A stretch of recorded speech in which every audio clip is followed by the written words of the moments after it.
The Morgan Report with David Morgan. David Morgan with you with the weekly perspective for the week ending 17 April 2020. Well, let's start with the stock market, which is what I usually do. And what I will tell you is that the bottom actually hit around the 23rd of March. And basis the Dow and the S&P, it's been up, up, and up. Right now, the Dow on Friday, as I'm doing this, showed some pretty good strength along with many of the sectors. Energy sector, the financial sector, the industrial sector, and the material sector all led the market higher today. And gold and gold miners were experiencing some profit taking. And this is really in line with what I expect as far as a back and forth ebb and flow. As I've said many times, gold is the most contrarily cyclical asset to the general market. The Dow is sitting at an interesting spot right now. It needs to go up to about 24,700 or so to break through the 50-day moving average. And it needs to get above that to about 26.5 to be over both the 200-day and the 50-day moving average. If that's accomplished, then I think we may see something more interesting as far as how much this market can recover. My guess is that we might test the 50-day at, I guess it's 24,550 is the exact number, and perhaps breach it. I am doubtful that it will breach to the upside 26,670, but regardless, time will tell, and the markets, of course, go back and forth. First article up, of two minds, Charles Hughes Smith, and he and I, again, think a lot alike. I like this article, like most of them. I don't show them every week, but really it's all in the title here. Overcapacity, oversupply everywhere, massive deflation ahead. And I might argue with them on the overcapacity, oversupply. Yes, we're in the reign of plenty. There was a book by that name I've mentioned in the past, but we are in a food near-term. We're in a food crisis eventually. I think it's going to manifest here fairly shortly. But regardless, we have overextended in almost every sector that we can name. And he goes through a list here of 10 overvalued assets, overpriced income streams, labor, talks about Airbnb, overpriced condos and houses, overpriced rental apartments, overpriced commercial office space, overpriced retail space, overpriced used vehicles, and overpriced collectibles. You get the idea. What's scarce, low and high risk, high yield assets, low risk, high yield assets. Very, very true. And that's what everyone really needs, especially in retirement, is safe, secure, almost guaranteed cash flow. And that's very difficult to find. Shows what's happened to West Texas Intermediate crude. And of course, I've talked about that as well. And then he goes into his take on COVID. So thank you, Charles. Let's move on to the next one. And this is definitely worth your weekend reading. It's from Asia Times, markets on edge amid horrific economic data. A lot of financial news coming out of the East talking about there'll be no growth in Asia for all of 2020 due to the CV-19 situation. Financial markets remain defensive as the earnings season kicks off and a growing number of companies are issuing profit warnings. Economic data continues to shock markets as the world's largest economy reporting a series of record lows overnight. Goes into more data. It's a quick read. I like, as you know, getting information throughout the sector from different sources, and this Asia Times is actually a fairly good one. CNBC, half of the world has asked the IMF for a bailout, chief says. This is an emergency like no other. It's not bad because of bad governors or mistakes. The IMF, and I can't pronounce her, Kristalina Georgievna told CNBC's Sarah Eisen, for that reason, we're providing funding very quickly. Georgievna noted the global economy could expand by 5.8% in 2021 if the virus is contained. Keep dreaming, lady. Sorry, just keep dreaming. I don't think these people really have a grasp on how many businesses have now failed and will not come back online, and how important a supply chain is because it's a complex system that it only takes one failure of, let's say, 100 intersections for it to fail completely. That's one thing that really hasn't been expanded upon by, I think, most of my notables, peer group or whatever, and I'm sure some probably have written and talked about it. I've just missed it. But basically, it just means that if you have a radio, for an example, and it's an old style analog, it doesn't matter. I'm just trying to do from my memory when I did a little bit of electronics with a Heathkit. Point being that you could have all connections except one, and without that one connection, it's going to fail. And that's the problem. You know, that one part that goes into the Tesla that comes from China and has no other backup. Now, when things like that do happen, people are innovative, they adapt quickly, and they improvise. So that doesn't mean that, you know, Tesla's like, and I'm just using this as an example, it's a metaphor, it's an analogy, but the point I'm making is that they will have to like machine it in-house, and they will, and they'll overcome it, and that one part isn't going to stop them from producing the total car, but it could for a while. So, and some of these disruptions, that adaptation won't necessarily be available. In many cases it will, and probably in most cases it will. The other part is that so many businesses are based on just-in-time inventory, and basically their cash flow is so narrow, meaning that they really can't go 2, 3, 4, 6 months based on their savings in their treasury to be able to continue business at a loss to come back, even though they might have been a going concern before CV19. So there's a lot to factor in that I don't think a lot of people are actually doing. I think a lot that I read considers this, but I'm not sure that the mainstream media is actually doing a very good job. I think they're primarily, from my perspective, and that's why you listen to this every week, is overlooking a more profound impact on what's already been a contracting economy, and now it's contracting at an accelerating rate. And it's not bouncing back. I think the shift is substantial, and you're going to see many things in the new world that you did take for granted, let's say just a few months back. So let me just go through a few of the headlines, and then I want to focus in a little bit on the metals today. Okay, and this to me is more in line with what I just said. United cuts May flights by 90%, tells employees to brace for job cuts. All right, more contraction. Royal Caribbean sheds 26% of the United States workforce as CV hits travel. Flights to these cities, it names many in this article, likely to be nixed as bailout airlines seek service cuts. So there's another point to make, that some of these service routes that the airlines have provided in the past probably will not be available when things return to the new normal. Oh, Russia jet buzzes Navy P-8 Poseidon within 25 feet. That was pretty big news. Some of you probably saw that. What else? Markets edge up during horrific economic data. CV19 is accelerating the advance of nationalism over globalism. $20 oil could crush Brazil's offshore oil boom. CV economic impact cost to U.S. farmers, $20 billion. Global food supply chains beginning to erode, crisis looms. I'm going to bring that one up.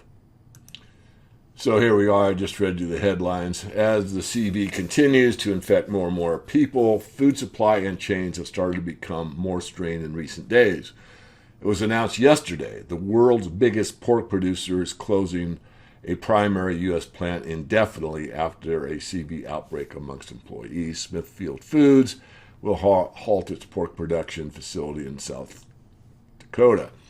This came to me through several sources, and I'm aware of it, but some of you might just catch up on my 15 minutes of a news wrap, and you should know this. So that was pork, and here's beef. This is from London News. Beef farmers bracing for desperate crisis if more plants close. This is from Ontario. Beef farmers fear that they may be one of CV19's cases away from disaster. We're concerned that if we had a worker in one of the plants test positive, that the very volatile situation could become a desperate crisis. packing plants closures in Western Canada and the U.S. because of CV-19 cases among workers has created a backlog of cattle across the country, driving down prices for beef farmers. You can read the whole article. I think this is really one of the most important areas that you can watch on your own, and I will, of course, stay on top of it as well. But what is really happening to the food supply, food chain, not just United States-based, but globally based.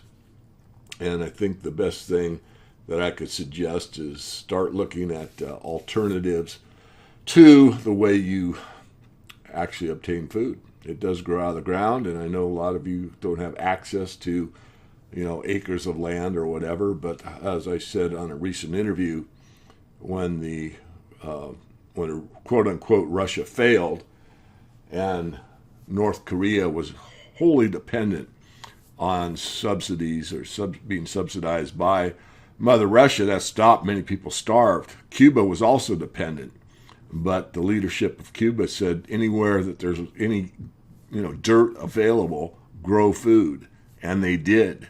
And they basically overcame the crisis by growing their own food. And actually, since it was almost all organic, it turned out to be some of the citizenry, or a lot of it, turned out to be a bit healthier than they were 2 years previous. So, interesting concept, more self-reliance, not so dependent on others. We've all become specialized in what we do and kind of look and take for granted how the whole system works. But the system has changed, and it's changed, I think, for a long time. All right, let me wrap up with the metals here, as I try to do every week. Don't always, but in most cases. So as I said at the beginning when I went through the stock market, that the miners and gold were off today. And as you can see, gold, this is Kitco's quotes, which don't always match the spot market or the futures market. They're usually pretty close. But as things have gotten more hectic here as far as the supply-demand situation with retail market demand and even wholesale demand, you've seen some spreads even between market makers like Kitco and what's quoted in the exchanges. Regardless, gold off about $30, silver off about 30 cents. What's interesting here is that silver fell about the same amount percentage-wise as gold. So silver's actually, believe it or not, acting tougher than it has been doing with that 126 to 1 or whatever it turned out. I'm still not sure of the exact number, but I'll just round it to 125. Now it's around 110 or so, which means that silver is actually sits 111 right here. You can see it. It started to outperform gold slightly. There's your gold-silver ratio right there. That's whatever, 13, 14 points off of where it was at the peak. But what I'd like to get into here for a moment is this posting from the CME Group. Now, I did this for our paid members, and I had it prior to it being redacted. But basically, what you can see from this part of it is that the CME is asking to basically have confidential treatment as being requested. So, in other words, do not let the Freedom of Information Act prevail. We want to keep this quiet. You can look this up on your own. I'm not going to read it all to you. There were a few other pages, and you can see the latest have been redacted. But the essence of it is some interesting things are going on in the physical realm of the main exchange, and this 400-ounce bar gold situation is, I'll just use the word interesting that I overuse. There's a lot of detail that I'm aware of that has been verified that suggests that we are in a situation where many of us have talked about for years and years, and that is that the physical market will present itself to where the paper market is overcome with physical demand not being, with supply not being adequate to meet physical demand. And that's happened in the past, but the London gold pool being a prime example. But this one will be different because of many vectors, especially the fact that we're experiencing a global currency crisis concurrent with a quote unquote pandemic, which combines or is synergistic to a lot of apprehension, not only through the physical economy, obviously, the social structure, obviously, but the financial system at large, and the most highly held go-to safe asset class being gold primarily. Silver is a subset of that, and a small one at that. So, uncharted waters, no fear, just the facts. Humanity's gone through this cycle before. It's just a larger population and probably could be worse than the Great Depression. I don't know. I think it'll certainly be different than the Great Depression. I mean, the food lines, I had to laugh, and I don't mean funny, but it's different. Looking at the, it was an overhead view from an airplane, I think, of all these cars lined up to get in the food from the food bank.